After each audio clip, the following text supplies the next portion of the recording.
Our mic's over here. We Can we do a sound check? What's that? Can we do a sound check? Oh, I already did a sound check. Okay, cool. I already made sure we're all golden there. Got it. Yeah, totally. And then we have this one for the room. All right, cheers. All right, you ready? Hi, everyone. Welcome to Side Hustle to Solopreneur. Learn, connect, and grow. I'm Colin, founder and CEO of Pure Founder, a entrepreneur hub, and also the host of Startup or Shut Up, our video podcast about everything entrepreneurship. My technical co-founder just ended up leaving, but we're building out something pretty spectacular with Pure Founder and would love for you guys to be able to join as well. So just a quick heads up after the interview. We'll give some extra time to network, and trivia doesn't start until January, so you'll have to come on back for trivia as well at Burke's. So a huge thank you to Brendan, the owner of Burke's Public House, for welcoming us in every month going forward, and this is our very first one, so thank you guys very, very much in order to be able to join us today.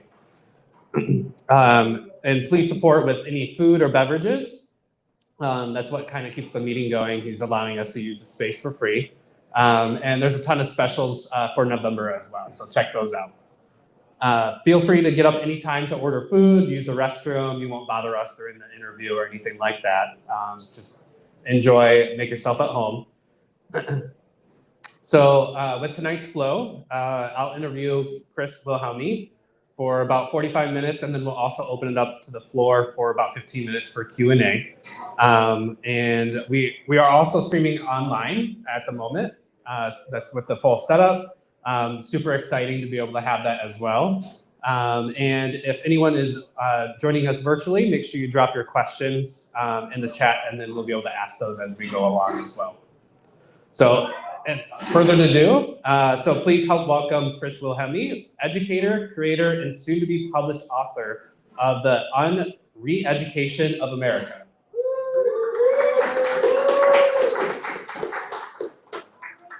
Thank you so much for joining, Chris. Thank you for having me. Absolutely. It's an honor. Thank you. Yeah, it's super cool how we ended up meeting. His sister, I ended up meeting in Kalamazoo, Michigan, who is a founder of a tech company. And so we just ended up starting to chat it up and ended up connecting. And this is our first time actually meeting in person. So super exciting. So Chris, give us your origin story, where you grew up and what pulled you toward education. Well, I started high school outside Chicago, and I finished high school in Southwest Michigan. And then I went to a small college and then transferred to Western Michigan University, where I played lacrosse. And how I came into education was I almost dropped out of college, but my dad, I was having a tough time. My dad promised if I graduate college, he'll get me a job on the Chicago Board of Trade trading floor. So I did graduate, and we ended up commuting. I saw through your interview with Abby about how the sacrifice my dad made, traveling 5 hours a day just to commute from Southwest Michigan to Chicago. So I started my career making $150 a week on the grain floor of the Chicago Board of Trade. Very much, but I moved to Chicago, and I was in the trading pits for 10 years. Now, along the way, there were signs that in the trading pits that eventually it would go electronic. So I was doing everything I could to spin out of that. I wrote a advertising portfolio. I did stand-up comedy. I attempted graduate school one time, and I was always trying to spin out because I knew it would come to an end, and eventually it did. So I decided to go into education because I had always been coaching, and I loved coaching kids. And I accumulated this love for history. So I thought I'd marry the two and become a history teacher. Very cool. And what really drove you for education specifically? And what problems do you see in education right now that kind of pulled you or grabbed you that you couldn't ignore? Well, I student taught at a premier, one of the best schools in the state. And when they were not hiring, I went to a hiring event, which was being held at a premier school. So I thought I was interviewing at the premier school, but it ended up being 7 different high schools interviewing for an inclusion program, which basically was teaching to 15-year-old 6th graders, students that were aged out of grade school. So I ended up getting a job in one of these inclusion academies. So what I really loved about that and what I loved about education was seeing the light go on. I wrote a screenplay about one of those kids, Demetrius Johnson, if you're watching. I haven't seen you in a while. These kids, 100% were expected not to make it out of high school. And we turned about 85% around to get them an 8th grade diploma and finally entered the school as legitimate sophomores after their first year. And those first 4 years were when I fell in love with education and educating. Seeing the light go on, that's always been my ambition. That's really amazing. And we also have Abby in the chat, your sister. She's saying hello. So, Hey. so live stream is going. And again, anyone that's joining us on live stream, make sure you're dropping any questions in the chat for us too. What did you love most about teaching day to day? In interacting with the kids, because I saw where they were, and it reminded me of myself. I mentioned I tried to drop out of college. It reminded me of myself, but in the circumstances, these kids were trying to come to school, an extremely dangerous part of the city, the south and west sides, and even the hardest core members of certain groups, one-on-one, they wanted help. They cried for help, and in some cases they actually cried because they had to put up a front for their friends and people around the school, but they really just wanted to learn. They wanted to learn more about themselves, and they wanted to explore the opportunity of spinning out of the cyclical desperation that's prevalent in some of these schools still after 25 years.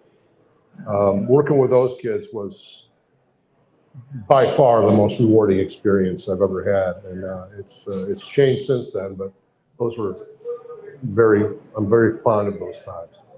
That's really cool. What do you think is like the silver bullet for anyone that is growing up in that community in order to be able to pull them out of poverty or for them to change the direction? It's a silver bullet laced in cyanide. It's education. They want to be educated. And when I am told you have to pass these kids because of what they're going through, and this is when I came up against the wall in education where it's exactly the opposite. We have to be more rigorous on them because of what they're going through. And when we are told to take it easy on a population that the society expects us to take it easy on, we're perpetuating the cycle of desperation and economic uncertainty. That is a crime to me. And to be forced to do that in the name of attendance numbers and graduation rates is a crime. It's an educational crime, especially with students who need it the most. In the district I worked in, 7 of the top 10 schools in the state are in the district. 29 of the bottom 30 are in the district. But the overarching mission statement is we're going to prepare these kids for college success. That is not the case. It's a lie and it's false advertising. And where I'd like to see it is if we can, I'm sure you're going to ask these questions soon, but we need the 4 major stakeholders of teachers, administrators, parents, and students are in their separate corners. We're against one another. And teachers are taking it from 3 different stakeholders. And we seem to be the bastion, or as I say in the book, we're the off-ramp and everyone else has to come off our ramp and we're blamed for the traffic. And I'm sure we'll get into more about stakeholder relationships, which is basically what the book's about. But there needs to be a dramatic shift in how we address education, especially for those that deserve it the most. Completely agree. What didn't you enjoy most within the school system and education? Well, I enjoyed my first 4 years. And then I ran into an administrator. At the end of the first quarter, he announced to the staff, we need to get these GPAs up. That to me was a siren song. That was so inappropriate. We need to get these GPAs up. And I guess it was my facial expression. I tend to wear my heart on my sleeve. But I raised my hand and I said, I'll lower my standards when colleges lower theirs. And it ended up being, and this is when I saw the glacial decrease in our ability to actually facilitate learning. I worked with Linda Sayers, who was the wife of Gail Sayers, a Hall of Fame running back for the Bears, and also in Brian's song about Brian Piccolo. I worked with her. She was involved in what's called the nouveau riche of the African American community. In the civil rights movement, there was the rich, the poor, the educated, and uneducated. And she was part of this nouveau riche. She was a celebrity. She's married to a future Hall of Famer, and she had a platform. And she wanted to bring this platform into this all African American school and help teach these kids who were desperation and underperforming and free and reduced lunch. But she said she just could not get over the apathy of the institution. She couldn't get over it. I was tasked with teaching civil rights, the civil rights instruction, and I wrote it myself. And my goal, she would not come see me. My goal was to get her to come see me teach. And it took 2 years, but when I finally found a way to have students engage in a timeline project that included them researching where and when they came from to come up north for the Great Migration, that hooked her in. And without her and that instruction, I would not have reached the plateau of my career, which came with, we ended up identifying that Emmett Till, the catalyst of the modern civil rights movement, was the catalyst of the civil rights movement. And it was before Rosa Parks. He is not in our US history books. He's not in the index. He's got maybe a paragraph on 368. He is not in the index of an American history textbook. And we found out about the Texas whitewashing, about removing Thurgood Marshall, Cesar Chavez. So I had my students construct their own letter to the authors of these textbooks, specifically targeting an African-American professor from Harvard. Sir, can we please, my students want to send you a letter? Absolutely, I'd love to hear from African-American students. And we send them the letter excoriating him on the exclusion of Emmett Till in this book. And we heard nothing back. And I was so proud of these kids, and they were so proud they actually reached someone from Harvard. The same administrator who wanted to get these GPAs up, we dared ask him, can we please send this to the Tribune or a major paper, and can we have the letterhead on it? And he was apoplectic. How dare I ask anything of him with this letter that 10 of my students wrote? I didn't write any of it. That was the wall I hit, and from then on, it's been downhill. Wow, that's impactful. And going back to your education too, finalizing this, do you happen to have one student in memory that really still kind of fuels you today? And can you share that story really quickly? Yes, his name was Patrick. He's like a 7-foot tall kid who loved to sleep in class. And I used to get on him relentlessly. It's like, what are you going to do at the next level? You want to go to college. What are you going to do at the next level? You got to wake up in class. You got to do your work. You got to learn how to study. And he's like, man, I don't want to hear that. And eventually, he started to get it because I would feed him things that would improve a certain fundamental tactic or a fundamental skill, like note-taking. And note-taking leads to better notes, and the better notes leads to better scores on a test. And he graduated, and as far as I knew, he hated me, which most of them did, because I was strict. Mm-hmm. I believed in they should learn. He came back Thanksgiving break and came up and hugged me, all 7 foot tall of him. He's like, they call me Wilhelmi. Wilhelmi, man, thank you. What? Because I went to a class, you were right. They kick people out for misbehaving, not doing their work. Thank you, thank you, thank you. That is the payment. And that I've gotten that in grocery stores, and bus stops, on buses, all across the city. I run into some of these kids, and one of them actually became a colleague. He's a social worker, and that is the payment. That's the ambition for me. That's so awesome. Very, very cool. And just a really quick plug. So everyone received an email about an hour before starting. There's a couple of promos in there for you all for attending, specifically with Peer Founder. So Peer Founder is a platform for solopreneurs and small business owners.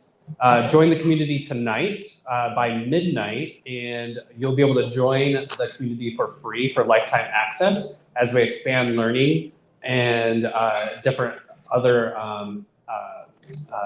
access and valuable resources as well. Plus, you'll also receive a $50 in credit for platform fees as well. And that's only available for you tonight until midnight. And if you already have a business established, you can also join and list your business on our directory in order for other business owners to be able to discover you and your business in order to utilize your business as well. So it's a community for entrepreneurs to support each other. So Chris, you also started creating an online presence. Seems like a little bit of YouTube, what's going on. Why are you sharing publicly? What's your goal with like your YouTube and your bio site?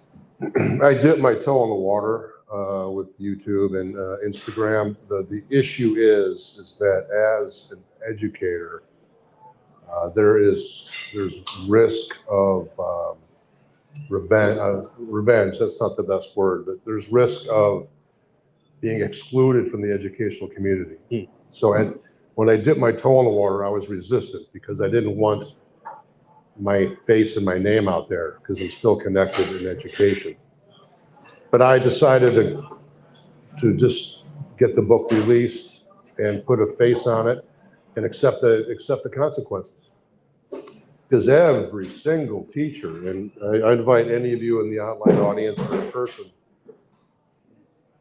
talk to a teacher, ask them one question. What is your grading scale?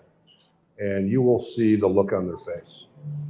That's what I'm targeting in this book, is getting teachers to just acknowledge within themselves, because they would not be interviewed for this book.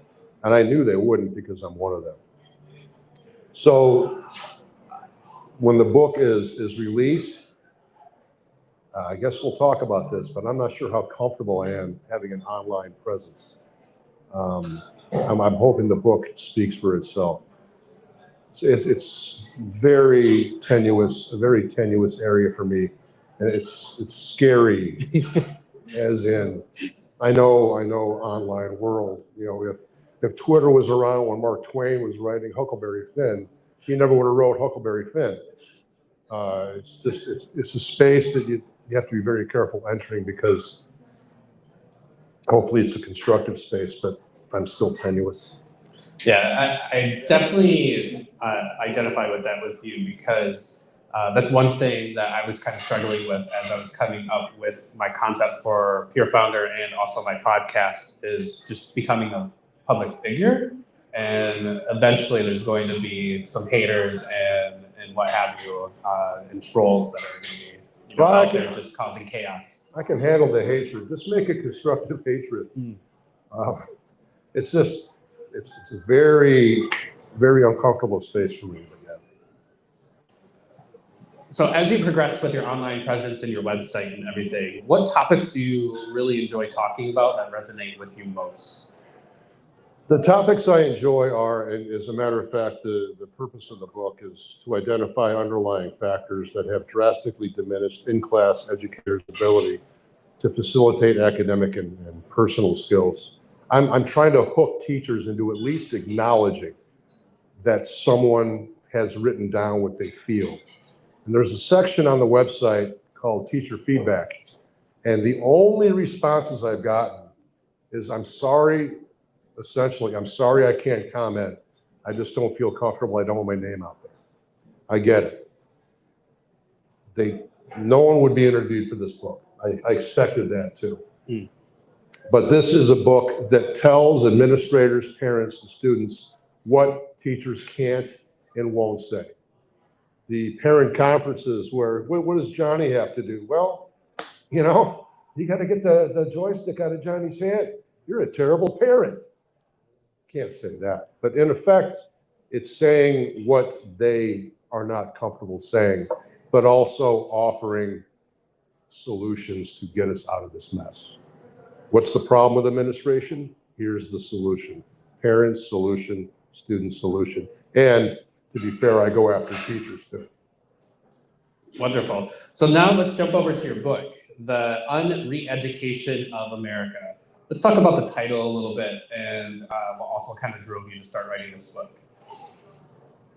Well, I was displaced in 2010, 2011, something like that. And I started writing a comedic blog just to put into words the ridiculousness of what we were forced to endure.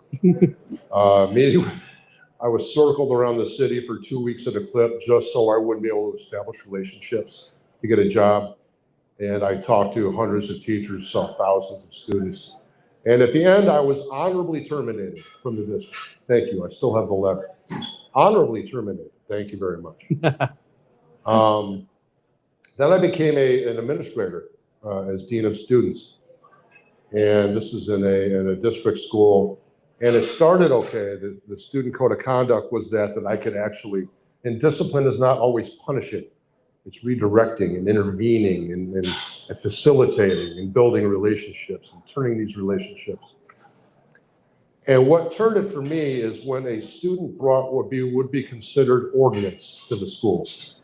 It was 12 tightly wrapped Roman candles, which then I'm working with active duty Balkan War veterans who backed off, like, whoa, whoa, whoa, it's a bomb.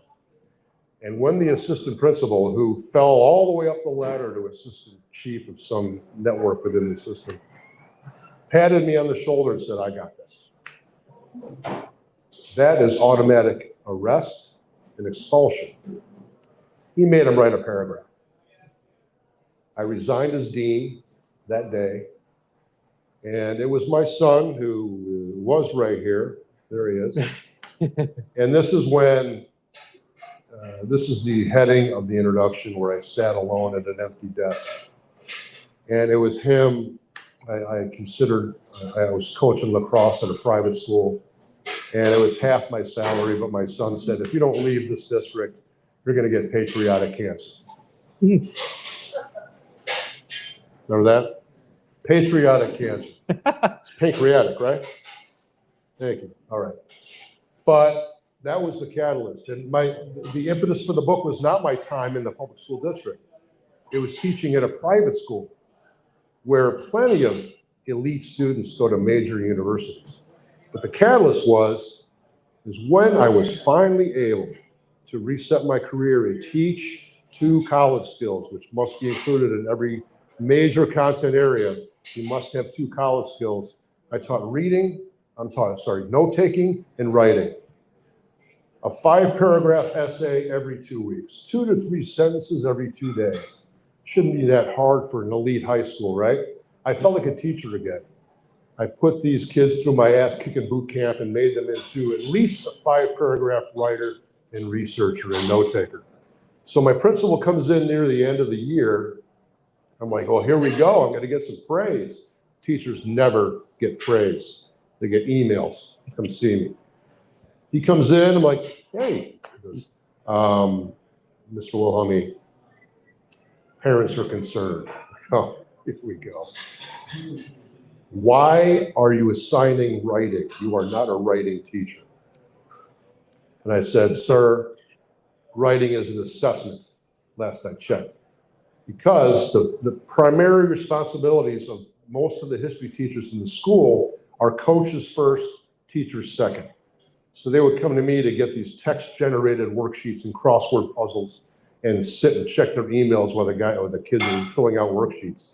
I'm making them research, take notes, and write a piece of writing.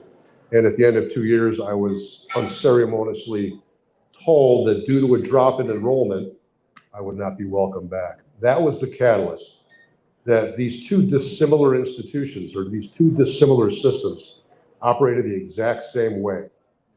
That Administrators kowtow to parents. Parents are now customers, and I am simply a school monitor or a customer service representative.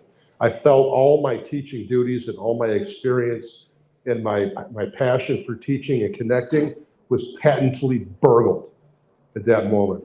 I felt worthless. That was a low point, almost insurmountable. And that's when I started writing the book that summer.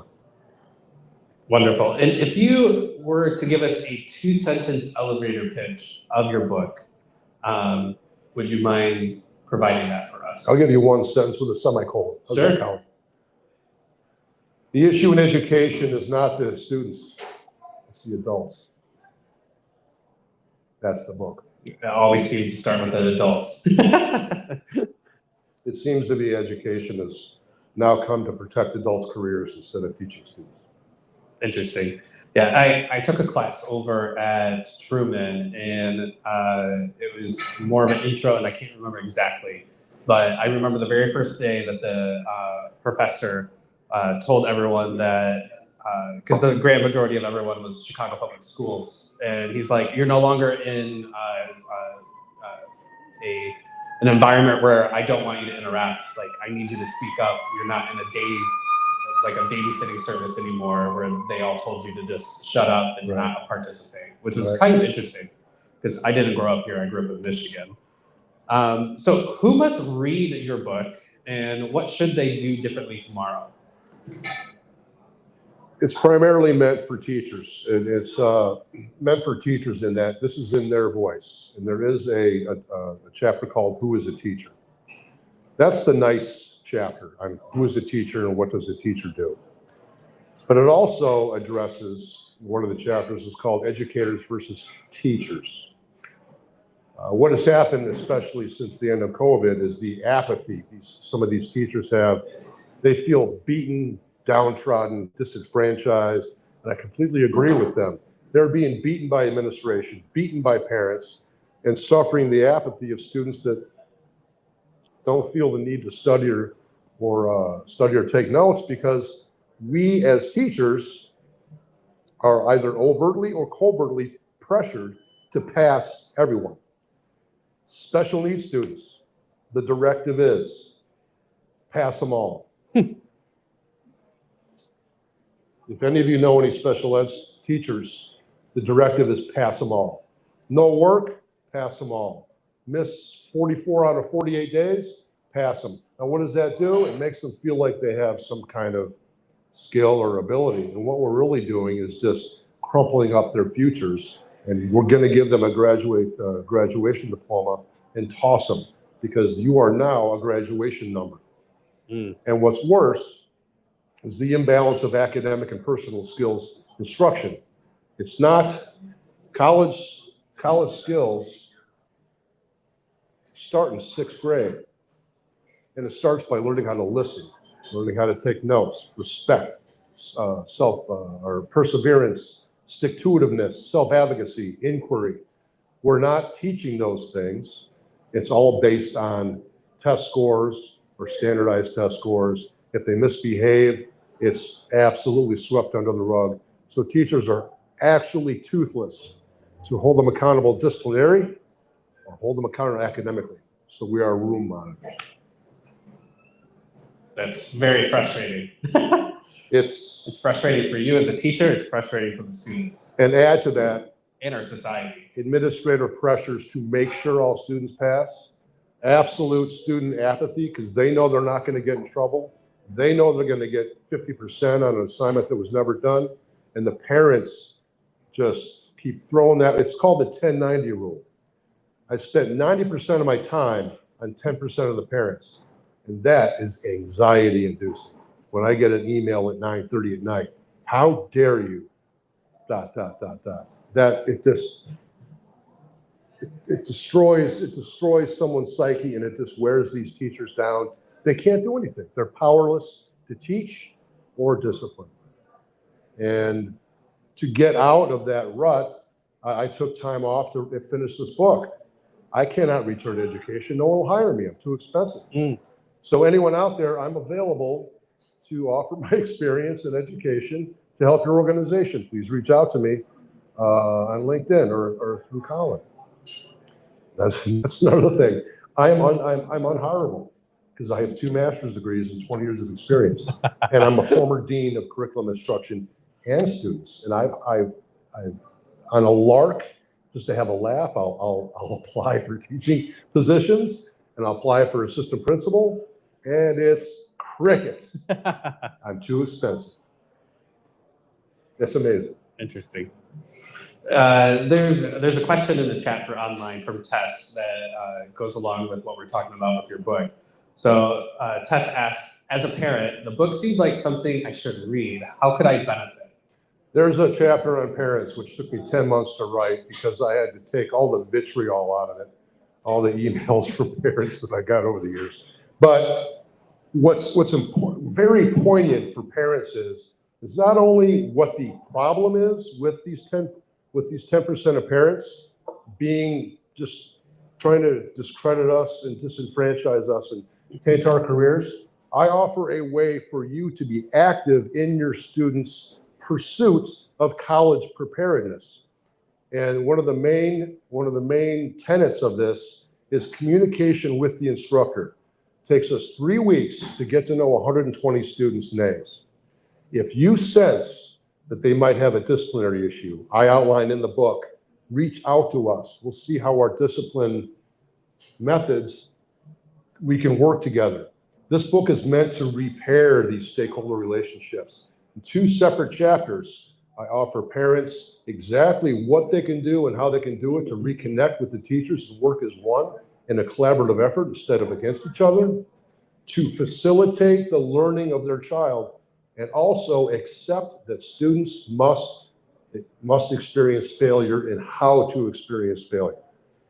That 1 chapter for parents, what to do for missed assignments, they're not studying very well, what to do, disciplinary issues, what to do, who to speak to. And the basic premise is if you reach out to us, because we have 150 kids a day, we will bend over backwards because we want to connect to your student, because then that's 1 less student we need to worry about. And we have a great relationship with you, and we will check every student's schedule. We'll check all the grades, we'll check the assignments, we'll do metadata on their assignments and how they're doing. And if you want us to throw another college skill in there, I'll make sure we do it. And then the other chapter is what to do to prepare your student for college. And it lays out a sample syllabus from the University of Wisconsin and what you need to do and hold teachers accountable. Interesting. And how do you view school just always trying to prepare students for college? Are there also students that aren't college ready or college, like they're not necessarily the best candidate for college? Trade school, are there other options for them? Yes, there are other options. So let me ask the room, out of 100%, what percent of all high school students, from the best to the worst, what percent graduates in 4 years nationally? It's around 33%.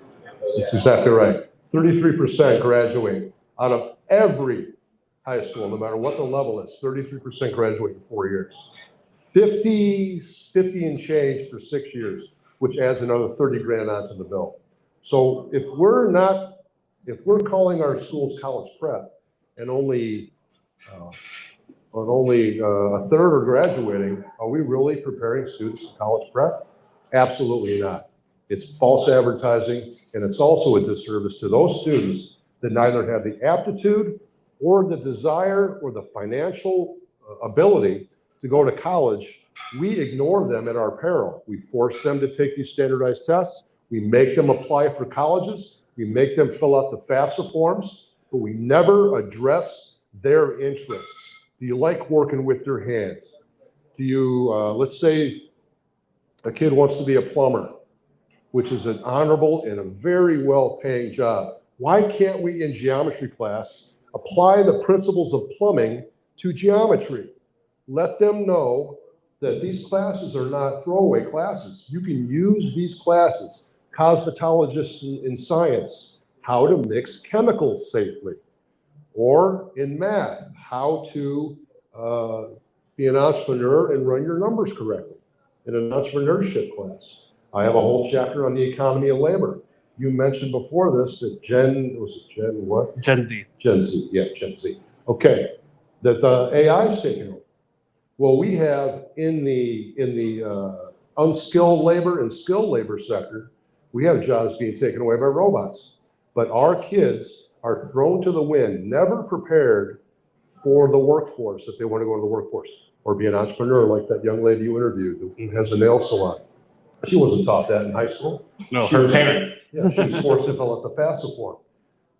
Mike Rowe of Dirty Jobs, okay, he had an excellent point. He said that we are trying to build a few nuclear submarines. We don't have, sorry about this, we don't have English majors building submarines.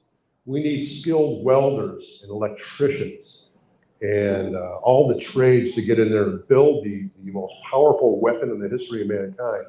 And he advocates strongly for the trades. We need to offer, much like Germany, France, Great Britain, and Canada do, a path halfway through high school to pursue a trade if you so desire, or at least be exposed to some work study programs or some internships or apprenticeships.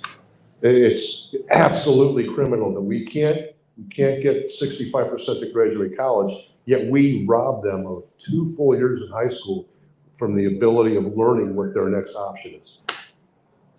Yeah, very frustrating. But the book, what's the current status of the book and what's your launch timeline? Current status. I have a great relationship with my editor. I do, and I love her very much. No, she's told me that by December 1st, she's had the final version, which I keep updating. She's had the final version for a couple weeks. My daughter designed the cover, and I think once she contacts me with the final version, she's given me one draft. I think it's a quick process, just pushing and send. I think it's December 1st. And where is it going to be distributed? Amazon. Fabulous. Awesome. And then just another quick plug. Tonight is brought to you by My Julep, created by a female founder. So if you've ever heard of Linktree or used Linktree for social media links, she kind of mashed that together with a personal brand website into one. And in your email, there's also an offer for a 14-day trial. And if you also sign up for her webinar, she'll give it to you for 30 days free and teach you how to build that website out for you as well. So this is all about entrepreneurism. Becoming an author is an entrepreneur in itself. Can we talk a little bit more about your kind of what drove you to start writing and the process of writing as well? The process was me trying to establish some kind of sanity as to what we were all going through. Trying to make sense of, we would hang out in certain social circles, and we got this guy over here is a finance baker going to Paris. Or this one's got a summer house in Belize. And then they introduced me as a teacher, and the look on their face, oh, bless your heart. I don't need that. We don't get promotions. We don't get raises. And we don't get praise. And we're not in it for that. My ambition is to help kids, especially these inner school or these urban learners. And what I'm learning is through our conversations, is that there's a difference between writing and being in a business. So I'm in the unique position to where I've written a book. Now I need to get into the entrepreneurial side of things, which I'm a complete novice, and I welcome any free help to help me market this book. But I'm excited to learn this. I'm not excited to learn this part of this. I just like to write. I love to write. I've already got 2 more projects in the pipe that I got to deal with. This started as a way for me to check my sanity, and it was more like an open letter to my family for us all to make sense, through some lost time. But through its numerous iterations, it's something I think will be valuable to parents, especially students. It checks teachers, and administrators. I think it'd be a powerful message. Completely agree. And talking about the entrepreneur side of the book, do you happen to have a plan in place of like your circuit of spreading the word about your book? Have you thought about that? Have you started working with your producer or and what have you? What's your plan of getting this out there into people's hands? I know I talked to my editor about marketing, and that's part of a book proposal, the marketing aspect. But I wrote this book in complete isolation. Excuse me. No one, I wouldn't let anyone read it because I just needed to make sense of it for myself. And I wasn't quite sure what it would become and what it would say. As far as focus groups, no, I wrote in complete isolation. But I think I'd be happy with, as my editor said, that I maybe recoup my publishing fees. I'd be happy with that, just as long as I made sense of what I had to go through and what all of us are going through. As far as focus groups, the second iteration of this book will be Stakeholders Speak. That will be my focus group. What do teachers think about it? What would they like to add? Parents, where did I go wrong? Do you have any other ideas? What are your ideas to fix the relationship? What interests do your kids have that we can help, all of us can help? How do we get administrators to stop kowtowing to parents and district mandates? How do we actually put the teeth back into facilitating learning for students? We move so far away from students protecting adults' careers. The second iteration of the book will be They Speak, because I'm going to get some things wrong. I'm going to have different viewpoints. I think I want to start a dialogue with some of these parents and administrators, and especially the students. What are we all thinking now? That's my feedback, is the second book, Stakeholders Speak. And then we can start a conversation. And then we can start to put together what is education. It's not for adults, it's for students. Wonderful. And then we're running a little bit out of time, so we're going to kind of jump around. But this is a question for the audience, both in person and online. Who's thought about writing a book? Show of hands, or if you're also in the chat, just type book for me, please. No one. Not all at once. Not a single person. Interesting. If you have already written a book, raise your hand. Not all at once. Maybe they're hiding. Who's ever read a book? No one. Ah, there we go. Who's ever read a book? Who knows what a book is? You think so? It's a thing with pages and some words on I it. got a Q&A for you. All right. That's the lost art is reading. Yeah, let's touch on that really quickly. What do you think is going to differentiate you? Because it seems like a lot of people don't pick up a book anymore. Have you ever thought about maybe doing an audiobook and reading that out for people to be able to listen? I could, but come on, people, it's a book. Read a book. If you don't, you know what? I'm going to say it right here. If you don't want to read my book, fine, but I'm not going to dictate it into a Google machine. I mean, you can actually, if you buy it, it's available in ebook and paperback. You have a program that Siri or whatever her name is can read it to you. But as long as you get the information, I'm happy with that. Whatever way you feel comfortable. But come on, pick up a book. Seriously. Well, Abby has said that she's read 34 so far this year. 34 what? Pages? 34 books, I think. All right, Chris, last question before we open it up for questions. Speaking directly to these founders that are starting businesses or thinking about starting businesses, what's the top 2 to 3 pieces of advice to go from an idea to a finished market-ready book? Well, first you need the product to be deliverable and delivered and have it reviewed. Now, all the reviews I've done have been myself and my editor, because it's my ideas. I don't want to subject this. And this is the publishing process. I was urged by publishers not to publish through a publishing house because it would take too much time. This hasn't been changed. These are my words. So you can have the idea to make money, but you have to meet the two with a viable, serious product that actually says or does something of value. You can have an idea, make money, but it has to have some value in between. Wonderful. Thank you so much for that. And now we're moving over to questions. Do we have any questions in the audience? In person. Yes, sir. My son. How long did it take you to write the book? And if you can repeat the question for online. How long did it take to write the book? 20 minutes. Life got in the way. It took me, from start to finish, it took me 7 years, but life got in the way in there a little bit. So it took me 7 years, but as far as actual writing, about 4 years.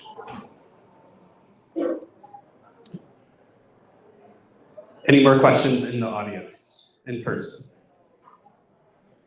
Looks like my husband has a question.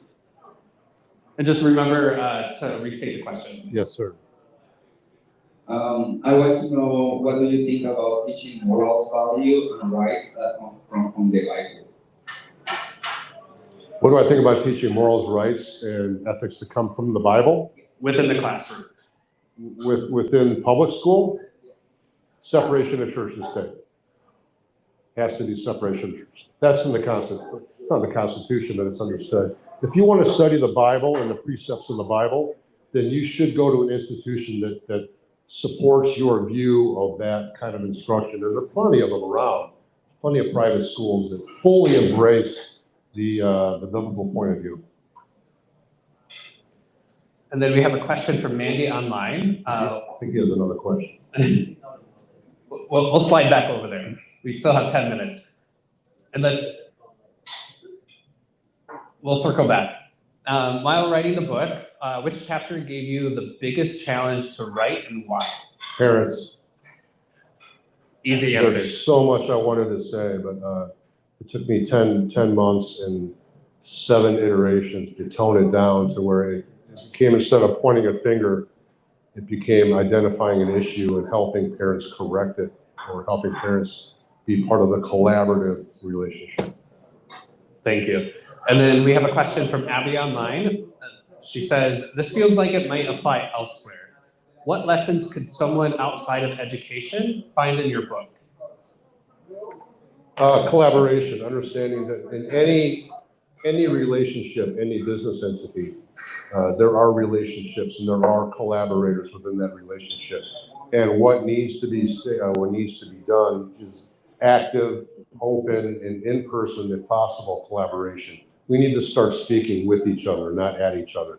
Especially in today's political climate, we still need to find room for compromise and communication instead of finger pointing and blame. Awesome. Any other questions from the audience?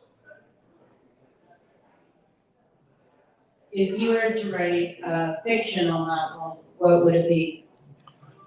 If I were to write a fictional novel, what would it be? I'm already writing a fictional novel.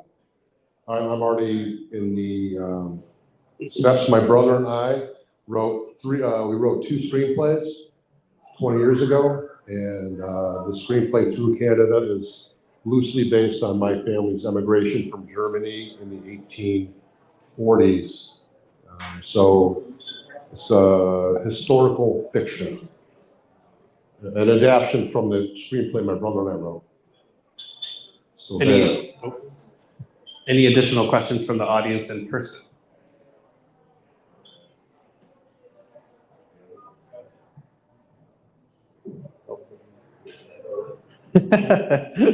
We have some looks going up. And then Mandy just wanted to reiterate that Chris does have a website online as well, and that will be distributed after. Yes, Mandy, thank you. It's basically MySpace looking, but yeah. Yes, sir. I'm not sure if this is a reality in CPS, but I never said CPS. Yeah, Thank you. I'm not sure if this is a reality in the city of Chicago, but have you ever heard of vouchers to like get students, like high performing students, in public schools to go to private schools? And how do you feel about that? I feel that in our city, the mother of my children and I, we struggled with her getting into, if she did not get into her selective school, we were going to move out of the city. There's no choice. I think every family deserves to have a choice for their child. The problem is our students that just missed the cut of these selective enrollment schools, which is a whole nother book and how they're selected, but they missed the cut, and the precipitous fall of that ranking of that school and the college readiness skills of that school drops them into a whole nother tier. Cool. And Cool, thank you. those are the students that suffer the most, because whether you like it or not, when you're in a classroom full of students, teachers spend 90% of the time teaching to those that do not want to be taught, which leaves the A students and the C's and D students to lie fallow. They suffer too, because they're not being challenged. So any opportunity any family has to get a voucher or some advanced placement, absolutely. You're doing the best thing for your child. Just because the system is broken doesn't mean your family needs to be broken. And I also just want to add at the very end, if there's any business owners that are here, the microphone will be yours for 1 minute in order to share your business with the rest of the crowd. We're just about there. Any other questions for Chris?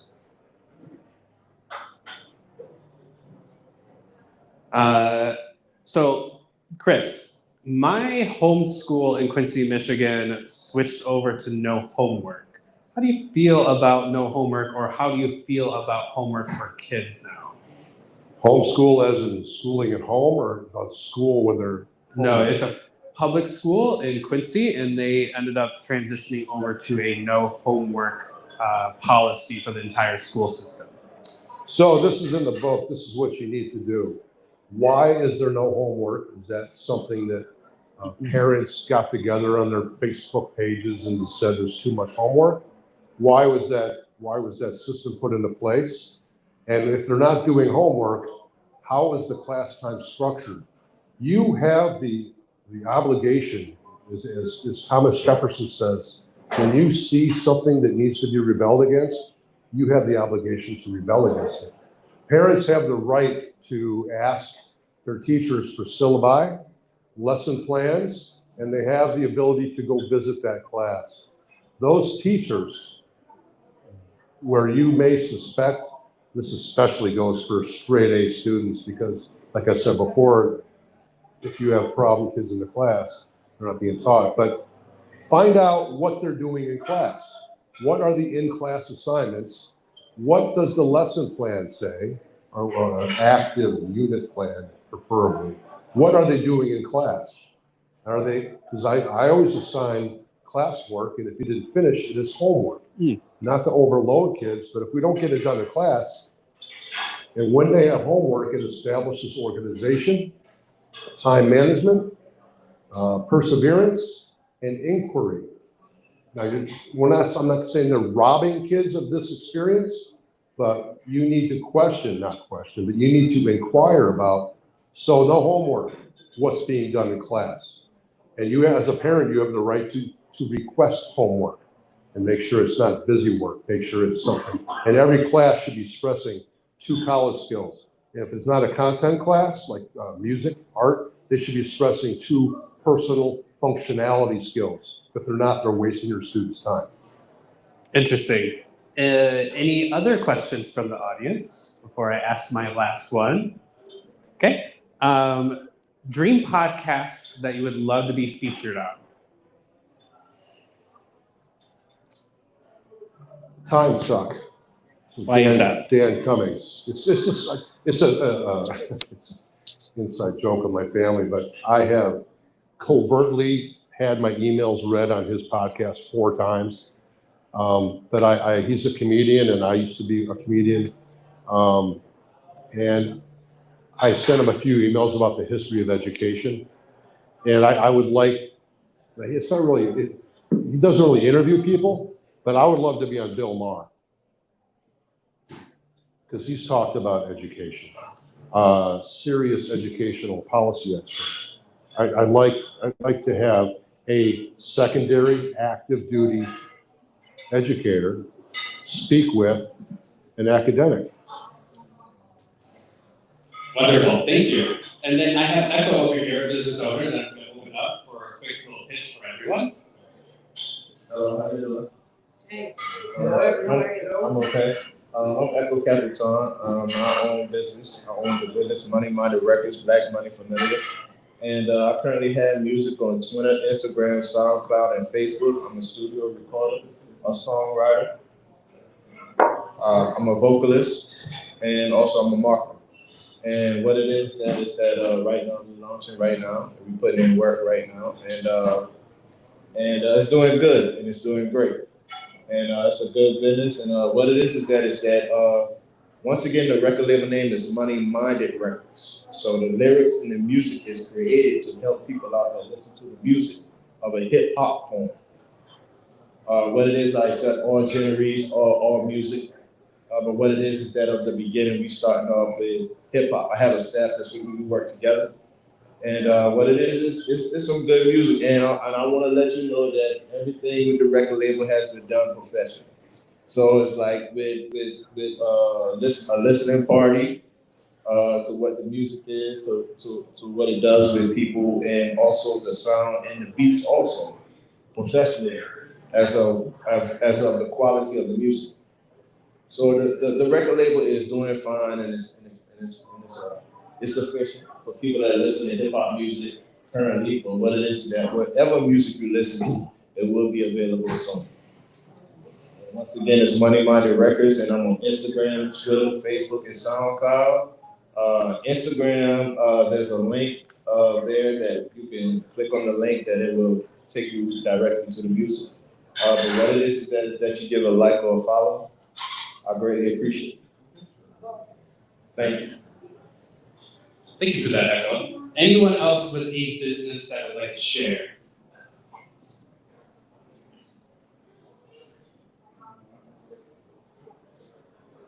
No? Okay. One final question for you, Chris. What is one piece of advice for an entrepreneur that is thinking about starting a business, or maybe they're reaching a point where they're having issues with their business? I had plenty of issues with writing. There were months and years where I couldn't write. Just because you're done for a little bit doesn't mean you need to quit on yourself, because what you have to say matters. And if you truly believe that you have something that may help change people's lives, you just don't finish, which is what my dad taught me. You can't. If you quit on yourself, then your idea will disappear into the ether. No one will ever know you. Wonderful. Thank you very much for that. And then just want to do a quick plug for my podcast. Again, that's in the email as well. So please go ahead and click that link and follow. I'm looking for my first paid sponsor in order to make these events way more exciting, and to potentially give out some gifts, maybe some free drinks at the very start, but to really grow this as well. And that's very beneficial, that more followers that I have, and that's the one free thing that you guys can do in order to help me help everyone else in order to start their business or grow their business as well. So Chris, for anyone that's here and listening online, thank you guys for everyone that's joined online as well. Where can people find you on the internet and connect with you for any pieces of advice or anything? Well, I'm on LinkedIn. Like I said, I'm open for any opportunities for a former educator, but I'm on LinkedIn. I can put my email if he wants to share my email. I'd welcome a discussion. And my website, which has been posted in the chat room, I'll share that as well. But I would really like to thank you for the opportunity. And thank you guys for coming. Thank you very much. It was a rewarding experience, and I appreciate it. Wonderful. Yeah. Thank you so much for coming and driving all the way down. And thank you to all the guests for joining. This is really, really awesome. And we are hosting this on every second Wednesday of every month, which also doesn't happen to ever fall on a holiday, which is pretty awesome. And would love for you guys to be able to reattend. Next time, bring a friend or two as well. And this is just an open space. As well, I also did share if you can reply back into the email that I sent out earlier for any recommendations, any constructive criticism, or whatever that you would recommend in order to make this more fulfilling for you, or whatever I can do in order to help you guys as well. So thank you. Thank you very much.